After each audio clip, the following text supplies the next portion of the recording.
Project 571, genetically engineered vampire created to destroy evil. What do you want? We need your help to kill a vampire. Malleus Maleficario. It was written by a witch. The first witch. Titania. That was a little snippet from The Witch's Hammer, the first film I ever solo directed, and it's just been remastered and re-released on Amazon. So if you like witches and vampires, then please do check it out. Anyway, let's get on with this week's episode. Hi, Jim here, and you're listening to the Honest Filmmaker podcast. This week I'm chatting to filmmaker Swift Sloan. How you doing, Swift? I'm great. How you doing, Jim? Good. Thanks for joining me. So, obviously, do my research on the filmmakers, can see you've got tons and tons of credits, tons and tons of movies on there. So talk to me first of all about how you started that career in filmmaking. I did go to school for video and for TV and video production. That was some time ago. And the short story is I was an author first, and I adapted one of my movies into a film, and it kind of snowballed from there because that book series. I'm sorry, I said one of my movies. I meant to say one of my books.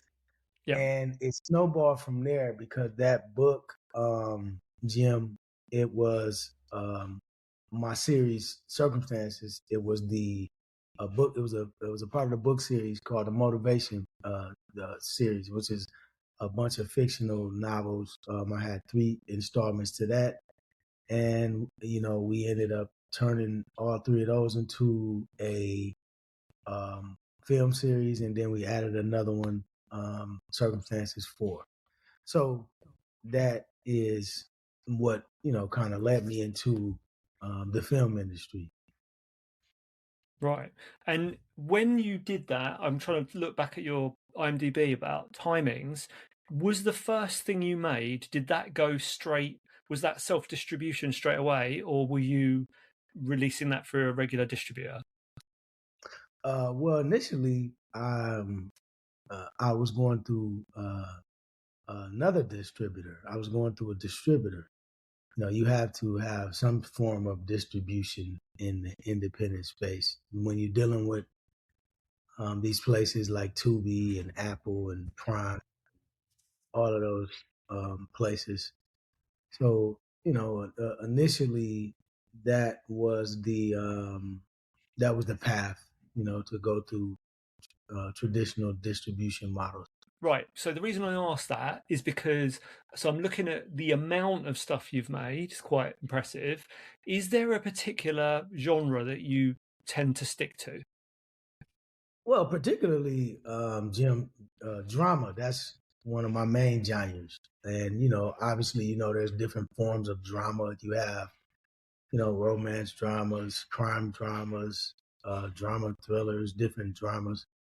I like drama, because you can play with that a lot of ways. In a lot of ways, it could be, like I said, crime, any type of drama. But that's generally, most of my films, they have some form of drama with them. Yeah. And is that because that's what you are gravitated to, or is that because that's what your audience wants? Well, I think it's a little bit of both. I enjoy drama.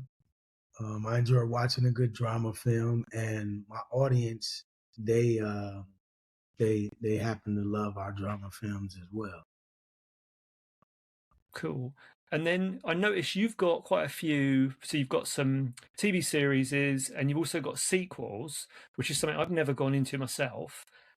What made you do the first sequel, and what did you learn from doing a sequel? Well, I think what made me do the first sequel, that had to be the Circumstances sequel. Because you're right, we do have multiple sequels, TV series and film sequels. What made me do the first one was I just wanted to finish the story, right? But what I learned in doing the sequel is that when you have a storyline already attached and there's IP, in existence already, you already have a community that's built in, you have an audience that's built in, and that helps with sales. It helps to generate not only revenue for the sequel, but it also goes back to the original film, and a lot of your audience, they're going to go back and watch a film, and those sales might spike. Well, they're gonna spike.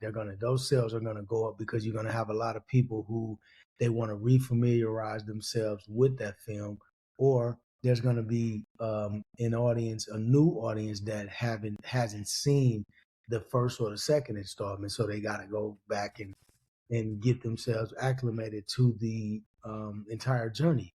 So, before Hollywood was doing this, well, I'm not gonna say before they was doing it, but it seems like that's a new model for Hollywood right now.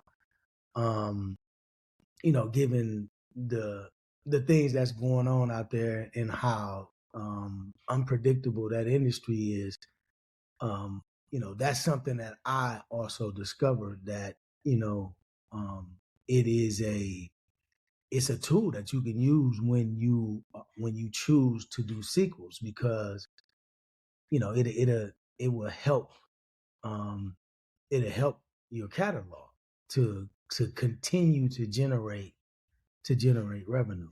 And it Yeah. will also continue to build an audience for you, because people have familiar work that they can go back to. Yeah. And I can see that you've kind of, obviously you've got these films, but you've almost got your Swift brand. So people know what to expect when they're going to watch one of your movies. And you've also done that with the posters. So for these sequels, they all feel like the same thing. So you're kind of creating this little mini universe for your audience. So they like the first one, they're going to come back and watch more, which is perfect, especially if on Tubi and Amazon platforms like that. So what do you work at a particular budget level? Are you like, this is how much we spend on each film? Does it change?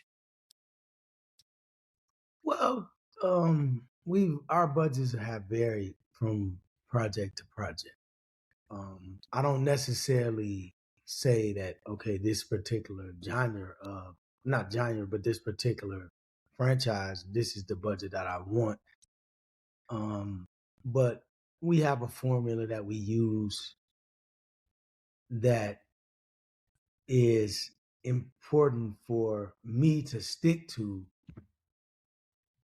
so that we know, that we can kind of predict the likelihood of us being able to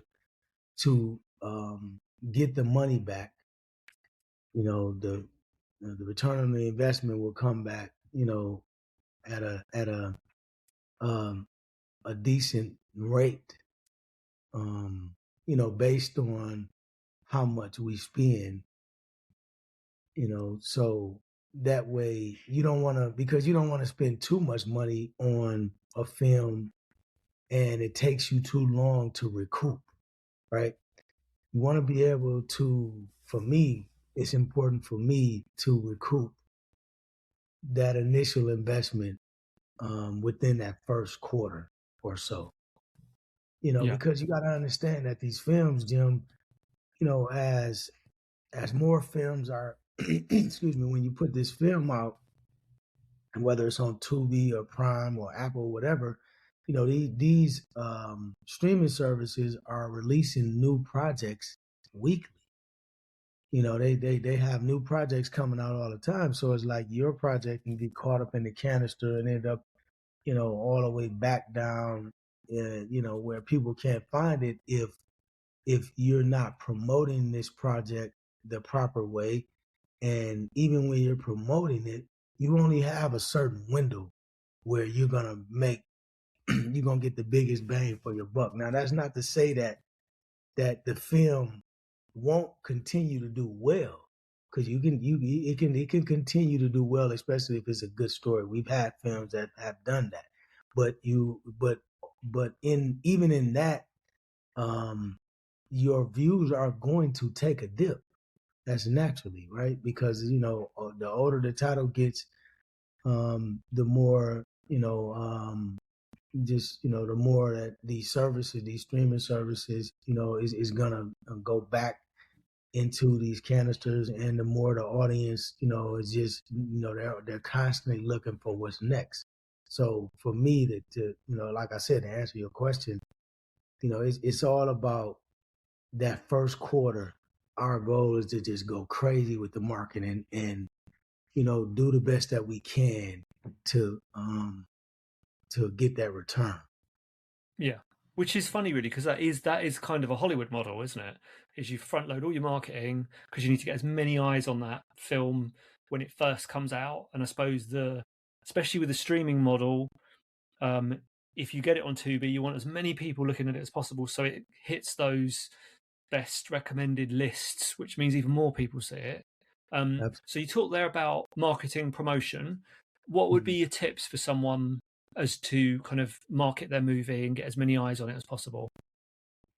Well, the first thing is you want to make sure you cast it correctly, and you want to make sure that as you're casting this film, you're thinking about the first point of contact, which is the first point of contact with your work is going to be your artwork. So, you need to be thinking and putting into your budget, you need to make sure that you are casting individuals who can bring some type of traffic to that film, based on the artwork, the trailer, and all of that. And then after that, it's like, what we like to do is, initially when we release these projects, we like to go organically with the marketing versus paying for advertisements and things like that, because you want to make sure that you are tapping into your core audience first, and you want to exhaust that the best way you can. And the only way if you're building an organic audience is if you don't spend any money. You have to just go with what you have, and look to build that audience in a raw sense, initially without spending the money, just so you know that, I mean, and on top of that, you shouldn't be spending money that you don't have to spend. But then after that, then, the next step would be to go with the paid ads and things like that. And a lot of times with the paid ads, I'm on the fence with that sometimes, because I'm not really sure if that's, the blueprint, right? Obviously you're going to get, people are gonna see it. You're gonna get eyeballs looking at it, but those eyeballs don't translate to views. Somebody might just look at the trailer on Facebook, or look at the trailer on Google or YouTube, and they're like, oh, that looks like a cool movie. Now obviously they say the familiarity is what makes people go to click when you're constantly putting it in their face, right?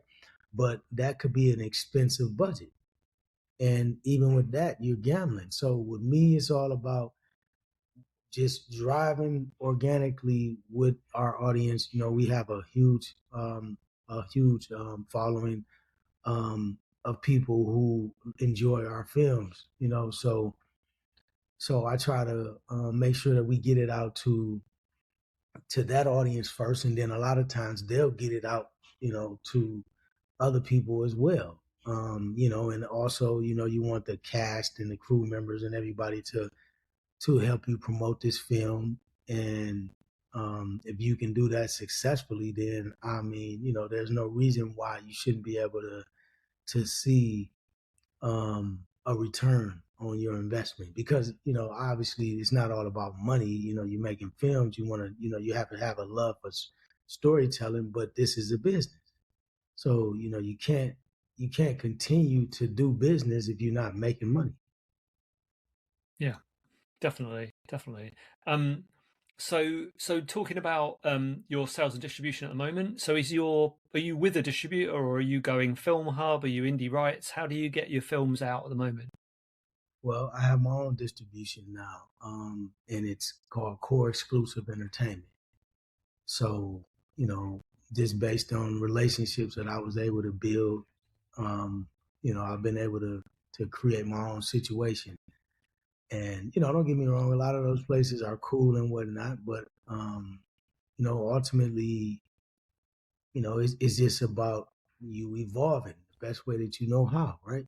So, obviously that's a separate situation, but for me, it's not just about me distributing for myself, but also I want to be able to help other filmmakers as well, and who better to understand other filmmakers than a filmmaker, because with me, I understand the pitfalls of people, who are, producing these films and the challenges that we have. One of the biggest challenges that you're gonna hear from filmmakers is marketing. You know, them having access to a blueprint that actually works versus someone saying this is what I think you should do. No, I'm telling you this is what I do and this is what works. 100%. If you use this formula right here, 100% is going to work. No ifs, ands, or buts about it. And sometimes people listen and sometimes they don't. But if you want to win, you need to be listening to winners, right? Yeah, absolutely. So then, with that in mind, first-time filmmaker who's about to go and start their first feature film, what's the most important things they should be thinking about early on when they're going into that first feature film? Well, that's just a lot. The first thing they should be thinking about, the first thing they should be thinking about is, do I really want to do this, right?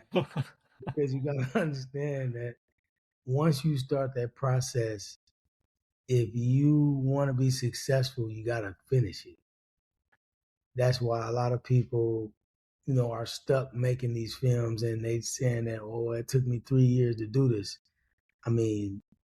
If it's taking you 3 years to shoot a movie, the likelihood of you actually winning with that project is each passing week that goes by, time is money, and the likelihood of you winning with that is not saying that you can't, but that window is smaller and smaller. So I think that people need to go into it and make sure that they have all their T's and their T's crossed and their I's dotted, and they're being they have some type of system in place. We've done the work, right? There's a lot of case study out there now around the new independent film space that I like to call it the true independent film space, meaning people that's really putting their own money up, right? That's the true independence, right? It's not, you got some of these people, that say they're independent filmmakers and they have budgets of $5 million, $3 million. That's all coming from, these big machines. It's like, are you really an independent filmmaker? You're not really taking chances because the money you getting from these machines, you're taking your producer's commission out of that, right? So you're not really risking anything because when they give you that money, you already have money to live off of. Real independents are the ones who putting the money up and they taking the chance, right? Right? Because you understand that if someone gives Jim $1 million to do a movie, that you can take your commission out of that. So you don't have to worry about how am I going to live for the next 8 months. You got a salary that's built into the budget. Well, we don't have that luxury. So we got to get it done. So I like to tell people, they like, well, how long does it take you to shoot these movies? 8 days, 7 days, 10 days, right? Tyler Perry shooting movies in 5 days, but then you get these people that, well, we have a $600,000 budget to shoot this movie, and it's the same amount of pages as All About a Check, but it's taking them 4 weeks to shoot their movie, and it's taking me 10 days to shoot mine, right? And here's the thing. The film that we end up shooting that takes the 10 days, they can shoot a movie that they spent $300,000 on, and we actually make a profit and we make money back off of the film.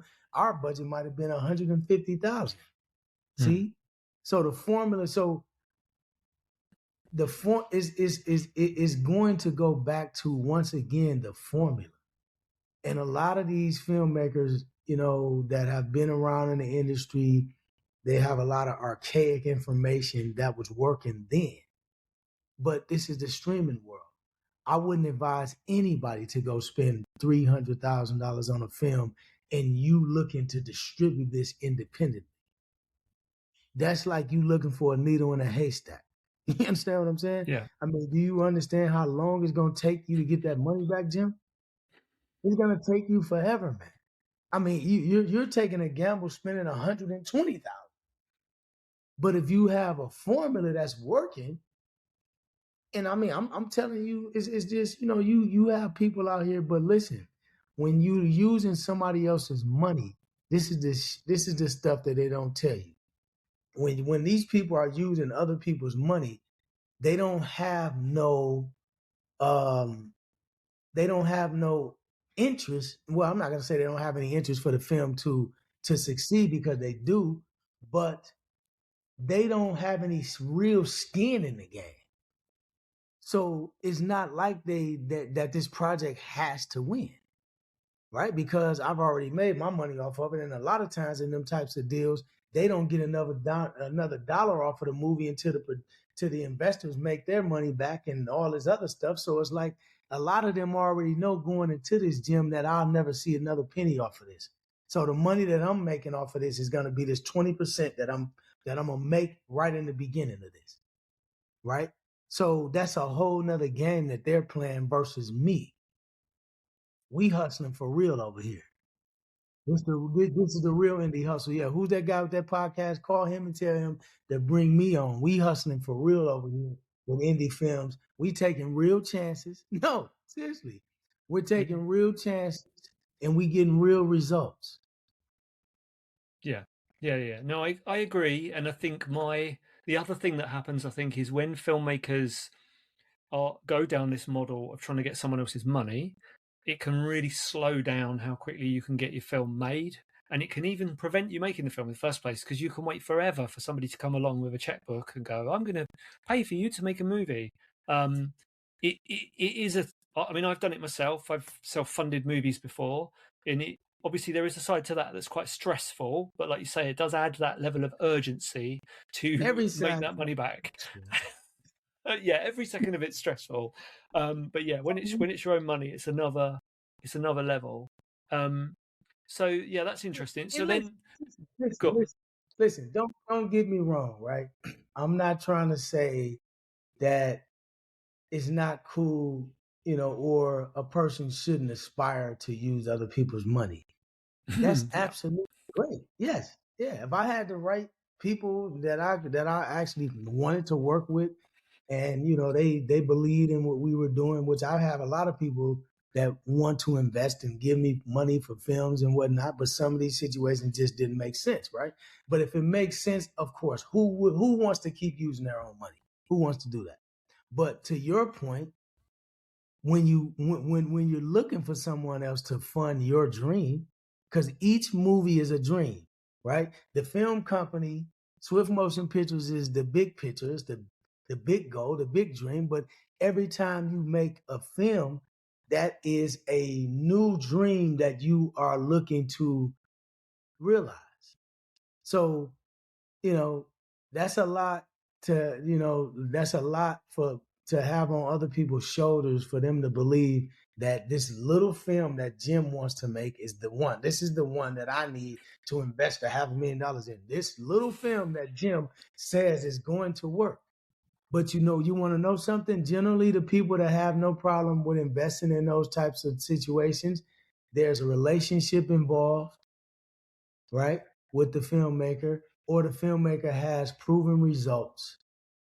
You right? Something in alignment with those two. So, I tell people, man, you have to really, like, you get these people that come online and they give you all these guru tips and X, Y, and Z. Well, I did this and I did that, but you got to take a lot of that stuff with a grain of salt, man. Me, I'm a straight shooter. I'm just gonna tell you what it is. I mean, this is one of the most difficult things you're ever gonna do in your life, to try to make a film, one film, let alone build an entire catalog that actually has been profitable. This is extremely difficult. Can you do it? Absolutely. I'm from a small town called Milwaukee, Wisconsin, right? And I'm out here just believing and betting on myself, baby, and we win it Mm. by the grace Yeah. of God. But this ain't easy. It's just, I think that a lot of luck was involved because we got in on the whole indie train, the indie streaming train early. We were able to position ourselves with this whole Tubi and Amazon and all that stuff early on, when this window was, it was wide open for filmmakers, because all of these spaces, they needed us. But in the midst of that, we were able to build these massive audiences. So now we have an audience. Someone trying to squeeze through that window now, of course you can do it, but just know that it's very saturated over here, right? But again, I'm not. I don't want to come with the gloom and doom, and because I'm never going to discourage anybody, but I'm going to tell you the facts, right? It's one thing making a film. The other thing of making that money back isn't easy. So then, looking back on all of these films you've made, what do you think was what was the biggest early mistake you made? Do you think? I think the biggest mistake that I made early was not understanding what the audience wanted, right? But I corrected that immediately when I discovered that. Initially on, it was all about the projects that I wanted, the passion that I had, and this is how I want to tell this story. And that's fine, because obviously you want to tell the stories you want to tell. But you have to also, once you realize your audience and who that audience is, you have to have a particular person or group of people that you're speaking to. And initially, I didn't really understand who that was. I just was making projects based on what I, thought, stories that I wanted to tell. And, I had a couple of hiccups, but once I realized what it was, and that light bulb came on for me with Untangled. When I realized that, that's when things started to really change. Yeah. No, I think that's something they don't teach you that at film school, is the importance of that audience. And I often see students who leave with grandiose ideas about this passion project they really want to make. They really got to tell this story, but they're not thinking about that audience, and they're not thinking about where that film's actually going to end up and who's going to want to watch it. It's easy to fall into that pattern. Absolutely. So then I've talked about the negative. Looking back on the films you've made, what was the best ever day on set for you? The best ever day? Damn. I've had a lot of them. The best day is when everything gets done and you stay on schedule to a degree, because you're never gonna finish every day and everything happen the way you wanted it to. But well, I'm gonna say this. I've had a lot of those days that you're talking about, and I would say that the best day, or for me, the best days is the ones that when issues arise, we've been able to curve them and correct things without the crew and the cast breaking down and everybody losing their tops, right? All of us being able to stay focused and being able to pivot, because as a producer, and when you leading the ship of a production company, you have to understand that problems are going to come up and you have to be able to pivot. So I would say the best days would be the ones when I was able to, to do that. Early on, one of those days for me was when, it was raining outside, and um and and and the director, he was telling me, he said, I don't think we're gonna be able to get this shot. We were supposed to have been like the actors was digging a grave in this park.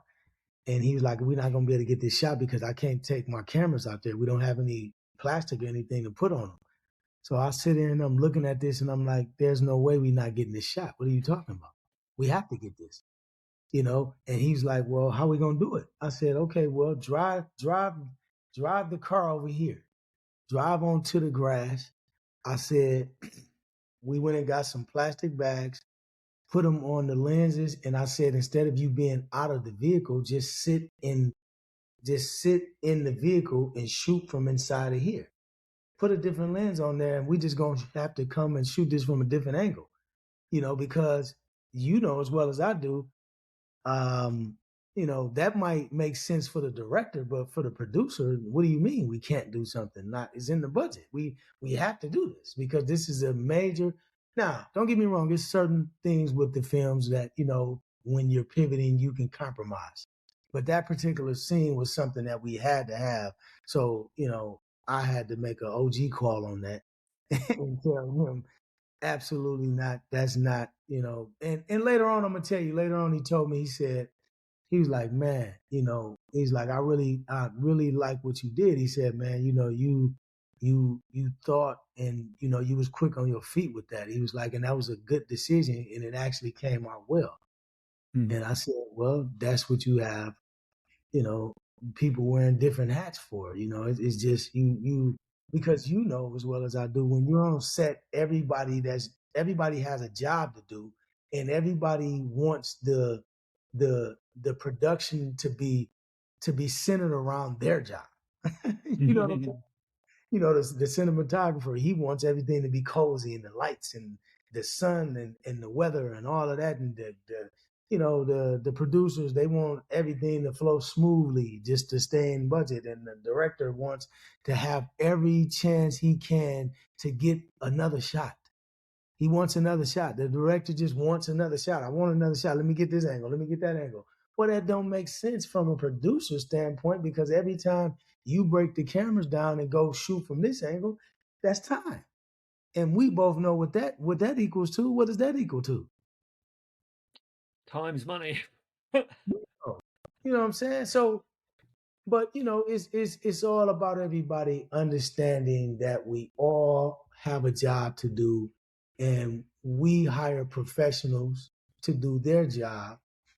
But in being a professional, we all have to understand that there's compromises. When making a film is about compromise. It's a marriage. You're married. The only difference is you're married to like 100 people. You know what I'm saying? Every production, you know, it's a compromise.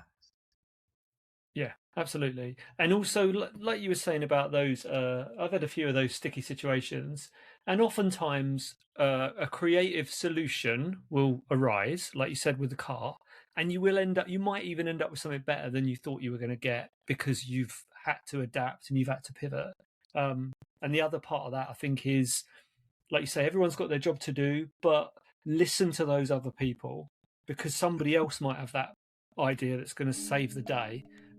Especially when you're stressing, you know, when I've got my director's hat on and I've been in a few situations where I've just not seen a way out and someone's come up with a solution. I'm just like, oh, thank God.